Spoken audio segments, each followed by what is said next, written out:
Hey YouTube, Chicken Shinobi here with a review of the Power Rangers Megaforce Armored Ultra Mode Rangers. The first being the red and blue Rangers, just because that seems to be what they're doing with this line, red and blue.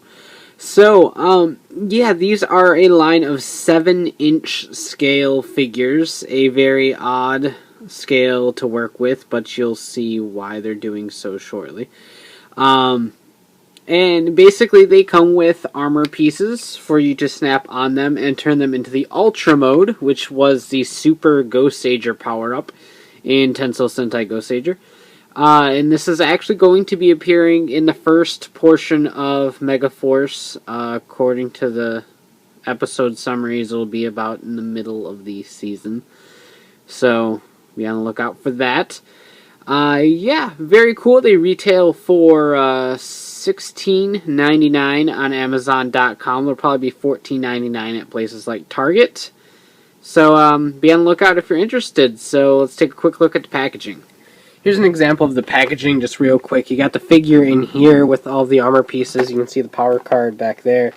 Includes one attached armored Ultra Mode Red Ranger. Obviously the blue one will say Blue Ranger. And there's the back showing all of the contents and the stuff. Advertising the Tokyo vinyls, which we may have probably taken a look at by now. No idea what order I'm doing this. But pretty cool. It's kind of tall. A little bit unnecessarily tall. I could have chopped it off a couple inches. But still very cool. Lots of shelf prominence.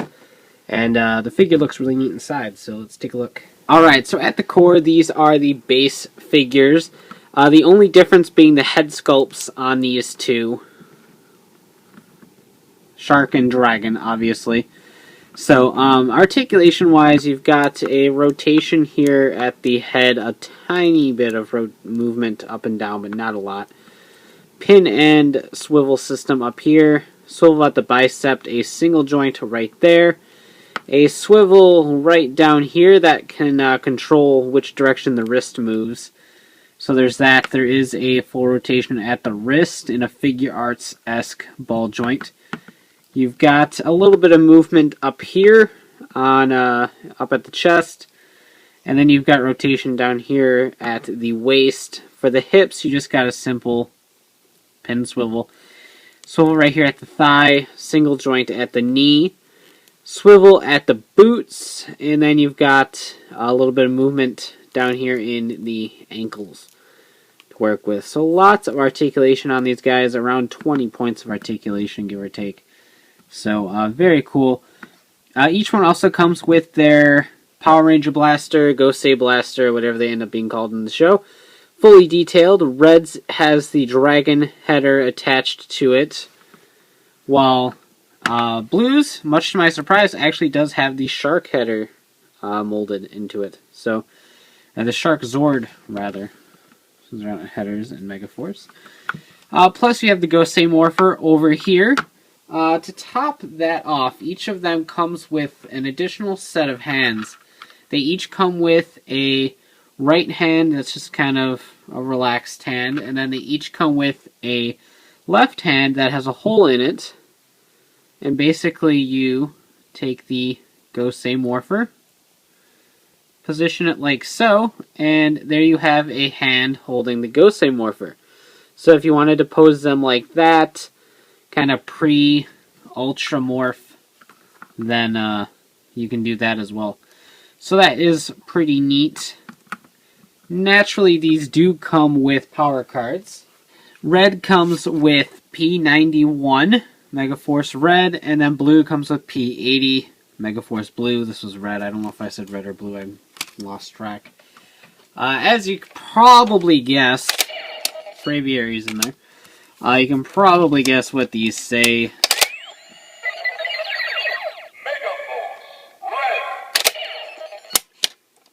That seems to be the trend with all of the power cards that I got.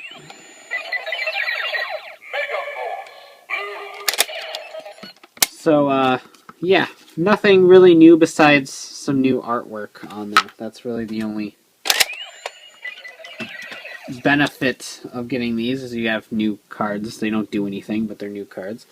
So yeah, well, as I was saying earlier, these have a shared base mold with the Thundercats Classic figures.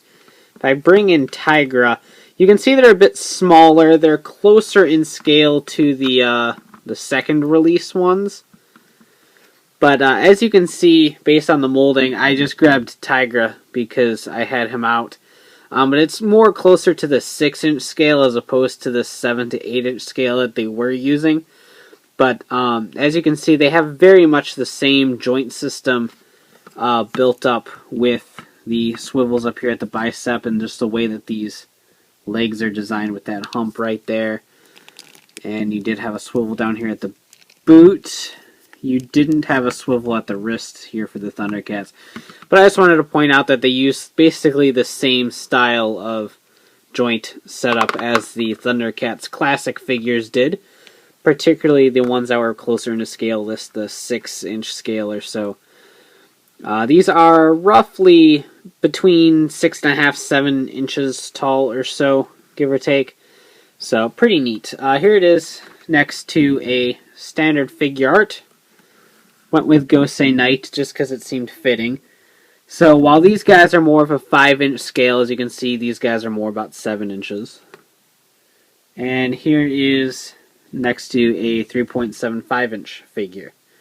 So, get a kind of idea of how tall these are. So to get them into their Ultra mode, basically you just kind of take the armor and start building. You have these little tiny hoof, did I really almost say hoof? Boot pieces that just kind of slide right over the black portions of the boot. So you got that going. You have shoulder pads that will simply slide onto this little indent area on the shoulders. Reds, I found, is really quite floppy. So you got that going on. You got the boot piece down here that I actually put on backwards, that one, but that's fine. Before you put on the chest piece, there is these little hand gauntlets. And what you have to do is you have to take the hand off, slide the gauntlet on, and then reattach the hand in order to get it on. And you can just push it up and it will lock in place for the most part. So you have to do that for both sides. There's no way around it besides taking off the hand. Okay, and last but not least, take the two halves of the chest armor, plop them on, and I clearly have this backwards, or sideways, or whichever direction I have that. I have it right in the first place. And there you go, the Super Goseiger form, which is the Megaforce Ultra mode. So voila. Weapon-wise, each one comes with the Gosei Tensword, as it was in Goseiger. According to the episode summaries, there is something called a Wild Sword, but we don't know if it is the actual name for this weapon, or the weapon that it was previously, where they had the Kyouryu Headder and it was crazy and wild and stuff, hence the Wild Sword. So it's hard to tell what these are going to be named. I'm just going to go with the Tensword for now, since I don't really want to call it a Wild Sword and then be wrong later on in the future when that episode finally airs. So that can just slide right into their hand, just like so. And then they each have their signature weapons. So Red has the Dragon Sword, as it is called in Megaforce. That just, again, pops into his hand. So he's got dual wielding swords because he's pretty awesome like that. So, pretty cool. You can get a fairly decent range of poses with these guys. Their ankles are a little bit weak, though. That's the only problem I've been having, is that their ankles can't really support all the weight of the armor. So hopefully he'll stand okay back there. And let me put the armor on Blue. And on top of that, Blue has the Shark Bowgun, obviously, since that's his signature weapon. And that just slides right into the hand. Fairly nice and easy. So, kind of one of my stereotypical bowgun poses with the gun in the air. So very cool. And then a look at the Shark, Miracle Shark Header, whatever they decide to call it over here in Megaforce. Ultra Shark Zord, probably. very quick and nice and easy. So I really like these figures. They're not perfect by any means. I would much rather any day have a figure art as opposed to these guys. But for $14.99, $16.99 area, you can't really go wrong. The only issues I really have are, like I said, the ankle joints are really weak. The wrist joints have a tendency to be weak. It's kind of hard to switch out the hands because that little swivel joint right there is really weak, so it wobbles around a lot. And as you can see right there, they have tendencies to fall over. The like the Zord portion of their chest is kind of heavy, so they do like to fall forward quite a bit. So that's a little bit of a problem as well. But if you're kind of impatient for a 4-inch version of the Ultra Mode Megaforce Rangers, then these make a nice little substitute until then.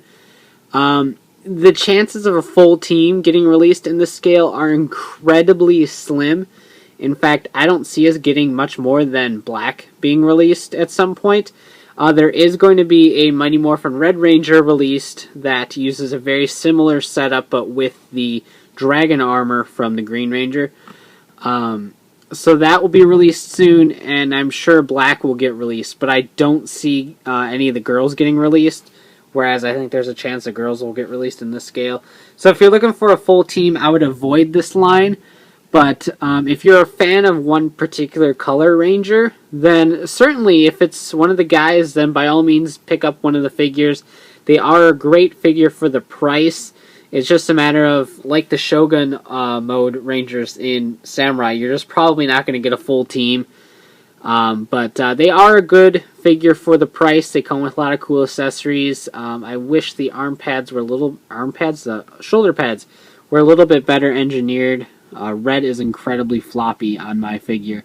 Blue's pretty good, but he loses quite a bit of articulation in the shoulder area because of the way the shoulder pads are designed on him.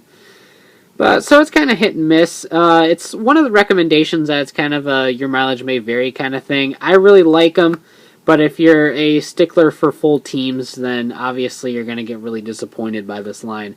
But if you're like just a collector of Red Rangers or Blue Rangers or Black when he comes out, then by all means pick it up. It's a really great figure in that respect.